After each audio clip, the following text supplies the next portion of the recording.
Hello বন্ধুরা, career space YouTube চ্যানেলে আপনাদের সকলকে স্বাগত জানাই। আশা করি আপনারা সবাই ভালো আছেন।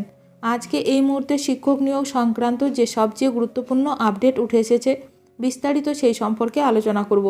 তাই ভিডিওটি অবশ্যই শেষ পর্যন্ত দেখবেন নিয়োগ সংক্রান্ত অনেক নতুন নতুন আপডেট পাওয়ার জন্য।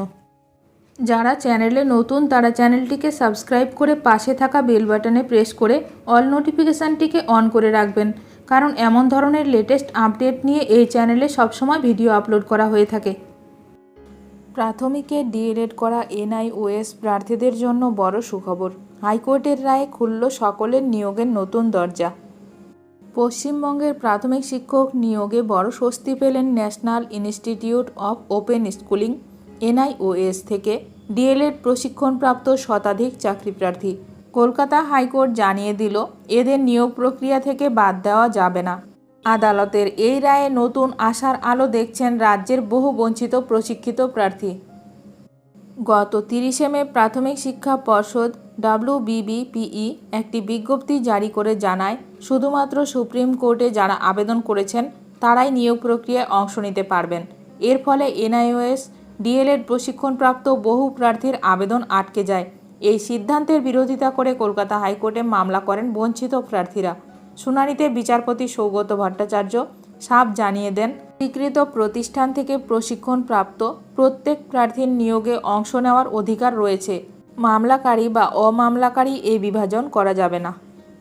কোর্টের স্পষ্ট বার্তা, এনআইওএস থেকে ডিএলএড প্রশিক্ষণপ্রাপ্ত প্রত্যেকেই নিয়োগে সমানভাবে অংশ নিতে পারবেন। শুধু মামলাকারী নয়, সমস্ত যোগ্য প্রার্থীর নথি যাচাই করে পর্ষদকে একটি নতুন মেধা তালিকা প্রকাশ করতে হবে। নিয়োগ প্রক্রিয়ায় কাউকে বঞ্চিত করা যাবে না। প্রার্থীদের জন্য বিশেষ বার্তা, যারা এনআইওএস থেকে ডিএলএড করেছেন তাদের আবেদনপত্র ও নথিপত্র প্রস্তুত রাখতে হবে। প্রাথমিক শিক্ষা পর্ষদের নতুন নির্দেশিকা অনুসরণ করতে হবে। নতুন মেধা তালিকা প্রকাশের জন্য ওয়েবসাইট www.wbbpe.org এই ওয়েবসাইটে নজর রাখতে হবে। তাই বলাই যায়, কলকাতা হাইকোর্টের এই নির্দেশ পশ্চিমবঙ্গের প্রাথমিক শিক্ষক নিয়োগ প্রক্রিয়ায় এক ঐতিহাসিক পদক্ষেপ।